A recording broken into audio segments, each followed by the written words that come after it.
What if the home you trusted was never home at all?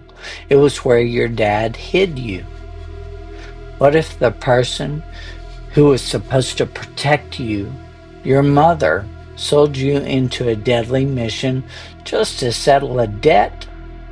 What if you trusted someone with your life?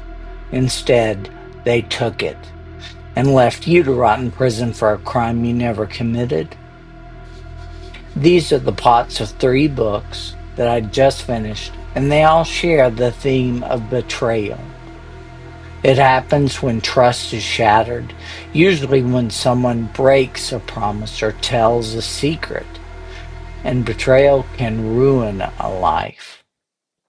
In A Fable for the End of the World, our first book, by Ava Reed, a dystopian science fiction romance book, Anessa learns taxidermy on her own to pay off her mother's debt. She and her brother must stay out of debt to survive in a poor, sinking, and half-underwater suburb outside the wealthy, above-water city. Then her mother, to keep their home, enters her in the gauntlet, a fight-to-the-death contest to make money. Inessa fights Melanoe, raised in the city by a powerful corporation, who is physically altered as a child to become the perfect killing machine. She must make dramatic televised kills to stay in good graces with an all-powerful corporation. Melanoe and Inessa alternate chapter by chapter, telling their story. Melanoe on the hunt, Inessa fighting for survival.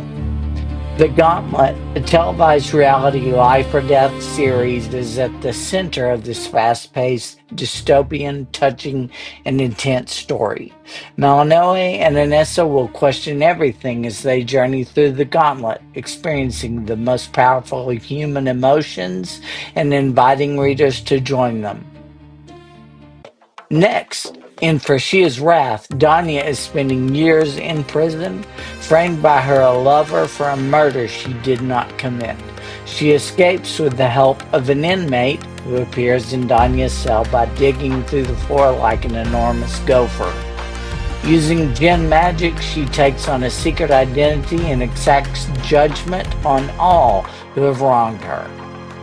Do you hear echoes of the Count of Monte Cristo? This is a retelling of this story. In Frashia's Wrath, however, the power is not through wealth, but through magic. The setting is Pakistan. The protagonist is a woman. The lover becomes the enemy and the traitor.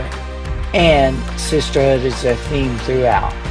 If you enjoy a story of a teenage girl fighting back against the odds, who wields a blade so skillfully that she strikes down all the guards in her way, who starts as an outcast returning to the fortress, think Aladdin returning to the palace to rescue Jasmine from a power-hungry Jafar, then you'll enjoy this book. Finally, in What Kind of Paradise, a suspense and coming-of-age novel by Janelle Brown, the setting has 3 parts. First, we're in a cabin in rural Montana with a father who'll do anything he can to protect his daughter from the terrifying future of technology. He's built his life around protecting his daughter. She believes her mother died and her home is safe. Suddenly, she discovers that the truth is very different. How does her life make sense at the end of this book? The form of What Kind of Paradise mirrors the hero's quest. First, we have home insecurity. Then we travel her on a perilous and grueling journey of self-discovery. And then she finds answers and returns home to a new sense of self. Will she even find her way to a home? I'm a sucker for this kind of plot. In What Kind of Paradise, a typical coming-of-age story spins violently out of control. If you like characters where the story is about trying to fix a life that has been turned upside down, this is the story for you.